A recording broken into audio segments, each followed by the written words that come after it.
After months of unsuccessful attempts to push the Ukrainian Armed Forces out of the Kursk region, Russian troops took an operational pause to regroup, and the Ukrainian Armed Forces took advantage of this moment to counterattack. The Russian and North Korean field armies took an operational pause on or before February the 5th. The Russian regiments needed time to bring in fresh troops and replace equipment. The North Korean corps of 12,000 soldiers in Kursk was expected to be replaced by 1 or 2 fresh regiments with several thousand troops, writes Forbes analyst David Axe. But Ukrainian forces took advantage of the lull to attack Thursday and quickly advanced 3 miles in several directions along the southeastern edge of the Kursk salient. Thus, according to the Center for Defense Strategies, Ukrainian troops advanced to the southwest of Makhnovka and to the north and east of Cherkasskaya Konopelka along the Sudzha-Oboyan highway. In doing so, they captured at least 2 settlements, Kolmakov and Fanaseyevka. The Center for Public Security noted ongoing fighting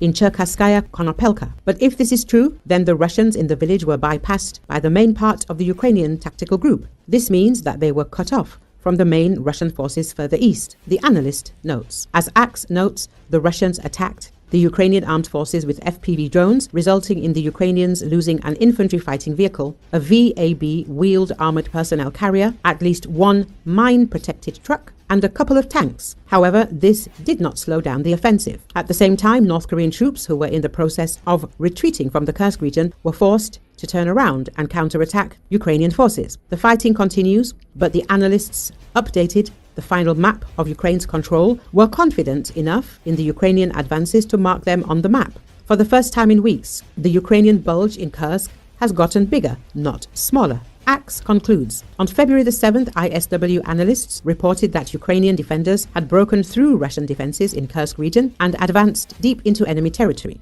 Ukrainian President Volodymyr Zelensky confirmed in an interview with Reuters that the defense forces had launched a new offensive in the Kursk region of the Russian Federation. According to him, the Ukrainian military had advanced 2.5 kilometers in the Kursk region. According to Deep State, Ukrainian troops were able to advance near the village of Cherkasskaya Konopelka in the Sudzha district of the Kursk region of the Russian Federation.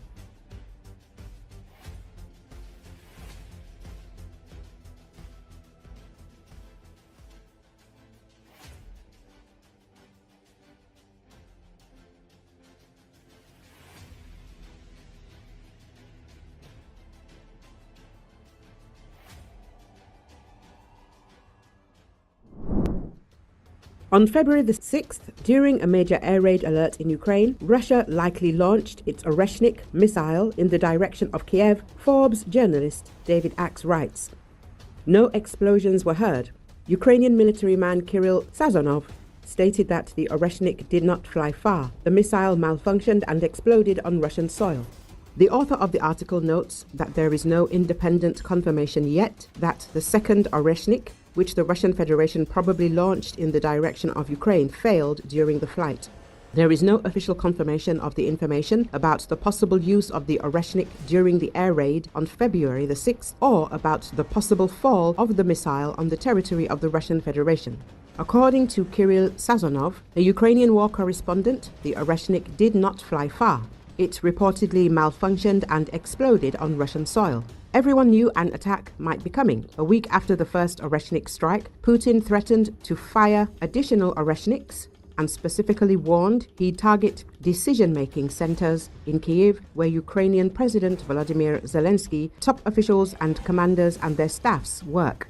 But the threat was only as real as the Oreshnik is reliable. While it's not yet possible to independently confirm the second Oreshnik's mid-flight failure, a mishap wouldn't be surprising. Oreshnik is a Russian intermediate-range ballistic missile characterized by its reported speed exceeding Mach 10 or 12,300 kilometers an hour. The missile is equipped with 6 warheads, each reportedly containing sub-munitions, and has been described as highly difficult to intercept, though modern ballistic missile interceptors are designed to counter this type of system. The US has identified the Oreshnik as a variant of the RS-26 Rubez intermediate-range ballistic missile. The Oreshnik is just an RS-26 with less fuel and thus a shorter range. The very first RS-26 test in 2011 ended in explosive embarrassment as the prototype rocket veered off course and blew up a few miles from its launch site at the Plesetsk Cosmodrome in northwestern Russia. In reportedly failing, the second Oreshnik not only spared Kiev residents and Ukrainian leaders a long frightening morning, hunkering underground, it also backfired on the Kremlin. After all, the ICBM-like Oreshnik, with its nuclear associations, is scarier than it is militarily effective. Complex and inaccurate, the Oreshnik is an expensive way to deliver not that much destruction. Jeffrey Lewis, the director of the East Asia Non-Proliferation Program at the Middlebury Institute of International Studies at Monterey, told Reuters. In that sense, it's a terror weapon, a device meant to scare far more people than it injures and kills. That's why Putin followed up the first Oreshnik strike with a chest-pounding media event, kicking off what the Moscow Times described as a military propaganda campaign designed to exaggerate the capabilities of the Russian military-industrial complex and the might of a new weapon. Let us recall that Russia has already attacked Ukrainian territory with these weapons. This happened in November 2024. Then the Dnieper came under attack from the occupiers. Reuters wrote that the Oreshnik missile that the Russians fired at Ukraine on November the 21st did not contain explosives.